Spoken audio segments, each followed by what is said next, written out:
Assalamualaikum dear students, we are on Muzaffar's online academy और आज हम चैप्टर नंबर 3 का lecture number 4 9 class topic law of conservation of momentum discuss करने वाले हैं। ये टॉपिक मुझे लॉज ऑफ मोशन से पहले डिस्कस करना था, बट वो लॉज ऑफ मोशंस इम्पोर्टेंट थे और ये मैं भूल भी गया था, तो इसलिए मैं अब ये टॉपिक डिस्कस कर रहा हूँ। देखें, इस दुनिया के अंदर तकरीबन 4 से 5 लॉ जिनको हम कंजर्वेटिव लॉज कहते हैं, ठीक है। वो कंजर्वेटिव लॉज कौन कौन से हैं? Law of conservation of energy, law of conservation of charge, law of conservation of mass and law of conservation of momentum. ये 4 लॉज हैं जिसको हम कंजर्वेटिव लॉज कहते हैं। तो आपके एमसीक्यूज में अगर ये बात आ जाए कि how many conservative laws we have in physics, so there are only 4 conservative laws. उसमें से आज हम law of conservation of momentum discuss करने वाले हैं। कंजर्वेशन का मतलब ये होता है कि कांस्टेंट, कोई भी चीज़ हमारे पास कांस्टेंट रहे, चेंज ना हो, इस चीज़ को हम कंजर्वेटिव कहते हैं। तो हमें ये बताया जा रहा है कि एक ऐसा लॉ आज हम डिस्कस करने वाले हैं जिसके अंदर मोमेंटम क्या रहना है? कांस्टेंट रहना है, ठीक है। इस चीज़ को डिस्कस करने से पहले हम ये समझते हैं कि how what is mean by system, ठीक है। देखें, वैसे तो हमारे पास 3 तरह के सिस्टम्स होते हैं। वो सिस्टम्स कौन कौन से होते हैं?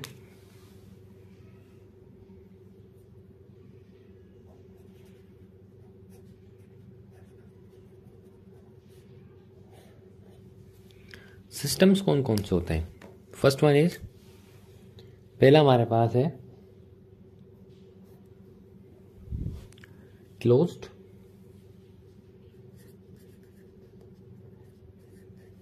सेकंड हमारे पास है open and third one is isolated, ठीक है। 3 तरह का सिस्टम होता है। आज हमने ये आइसोलेटेड सिस्टम के तहत इस law of conservation of momentum को डिस्कस करना है। ये हमें कहता क्या है, इसकी स्टेटमेंट क्या है? आइए इसको देख लेते हैं। स्टेटमेंट हमारे पास इसकी ये है, the total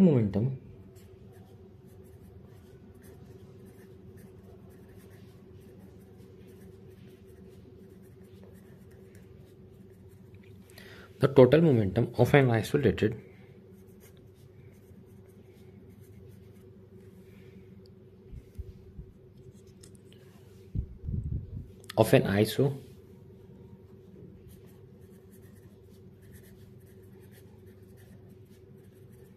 isolated system always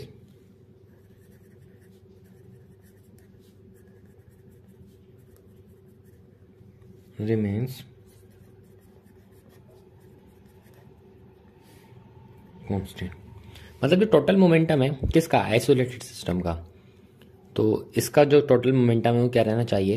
एक कांस्टेंट रहना चाहिए, चेंज नहीं होना चाहिए। This is the statement of law of conservation of momentum. आइए अब इसको एक एग्जाम्पल से हम समझने की कोशिश करते हैं। What is mean by isolated system?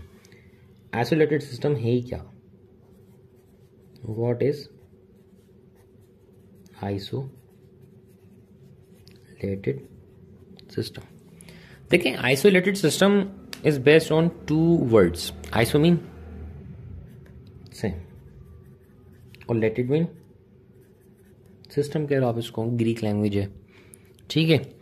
फर्ज करें कि आपके पास एक बॉक्स है और उस तरह का बना हुआ है,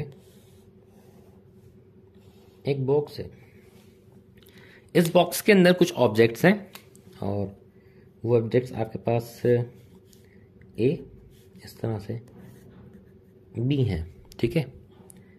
और ये एक ऐसा सिस्टम है जिसके ऊपर ना तो एयर फ्रिक्शन है,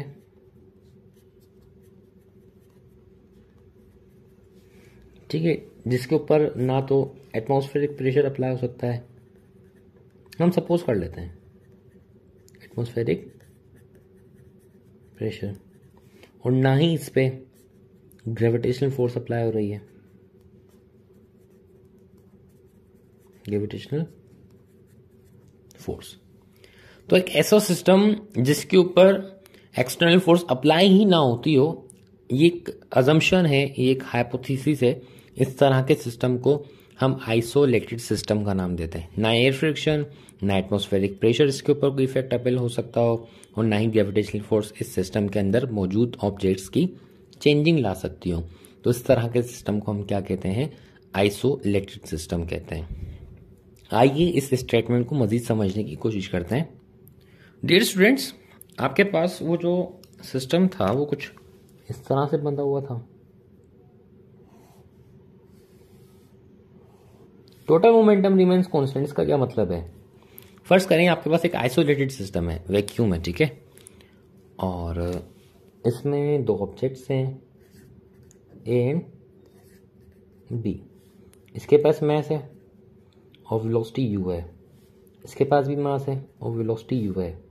ये दोनों कुछ इस तरह से आपस में करीब करीब आ रहे हैं, ठीक है। आफ्टर टाइम t इन दोनों के अंदर क्या होती है? कोलिजन होती है ए एंड बी, ठीक है। इस सिस्टम को हम थोड़ा सा और बड़ा कर लेते हैं।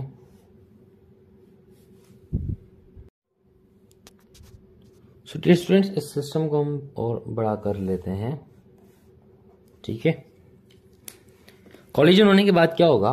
कॉलिजन होने के बाद ये जो ऑब्जेक्ट ए होगा वो कुछ इस तरह से मूव करेगा मास m एंड वेलोसिटी v के साथ, और जो ऑब्जेक्ट बी होगा वो कुछ इस तरह से मूव करेगा मास m एंड वेलोसिटी v के साथ।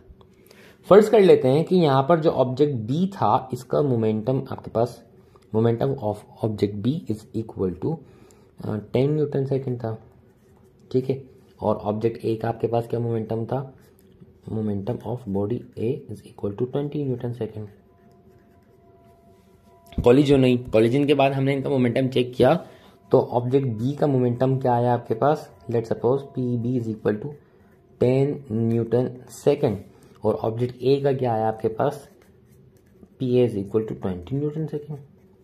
ये तो कमाल हो गया वो इस तरह से कि कॉलिजन होने के बाद भी इन दोनों में से किसी भी ऑब्जेक्ट की वेलोसिटी चेंज नहीं हुई है। यही तो law of conservation of momentum है कि एक ऑब्जेक्ट, मतलब दो ऑब्जेक्ट आपके पास एक ऐसे सिस्टम में हो जिसपे कोई एक्सटर्नल फोर्स अप्लाई ना हो रही हो, तो उसमें मौजूद ऑब्जेक्ट्स चाहे आपस में जितनी भी बार कॉलिजन कर लें उनका मोमेंटम चेंज नहीं होता। This is known as law of conservation of momentum. आइए अब इसको हम मैथमेटिकली प्रूव करते हैं या लिखने की कोशिश करते हैं। देखें, according to law of conservation of momentum आपके पास जो है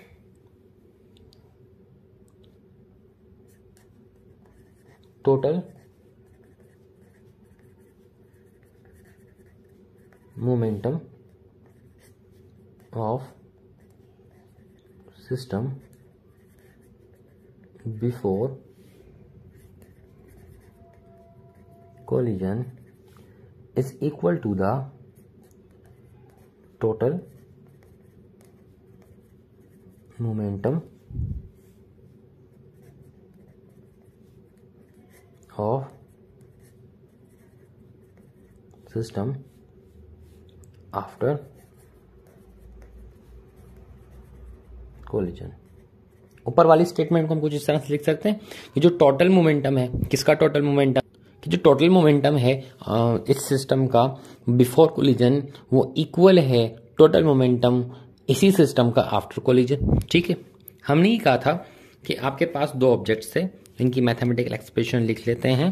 this is the momentum p A plus p B is equal to p A prime लगा देता हूँ क्योंकि ये आफ्टर कोलिजन, ये before collision, plus p prime B. इसको हम ऐसे लिख सकते हैं m1 u1 plus m2 u2। This is known as m1 u1 m2 and u2, m1 v1 m2 and v2 is equal to m1 v1 plus m2 u2। क्या मतलब है इस इक्वेशन का? इसका मतलब ये है कि जो मोमेंटम है ऑब्जेक्ट ए का m1 u1 वो बराबर है बिफोर कोलिजन, वो बराबर है momentum of object A after collision. इसी तरह से जो मोमेंटम है ऑब्जेक्ट बी का बिफोर कोलिजन वो इक्वल होता है momentum of object B after collision. Clear है? So this is known as law of conservation of momentum. अच्छा जी, अब आपके लिए मैं एक असाइनमेंट क्वेश्चन देता चलूं। एज क्वेश्चन क्या है? क्वेश्चन ये है,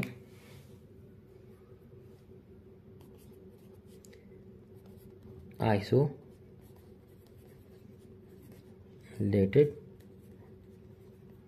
system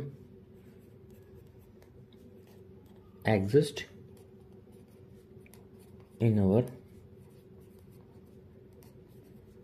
क्या वाकई में हकीकतन आइसोलेटेड सिस्टम इस दुनिया में मौजूद है, हो सकता है या नहीं?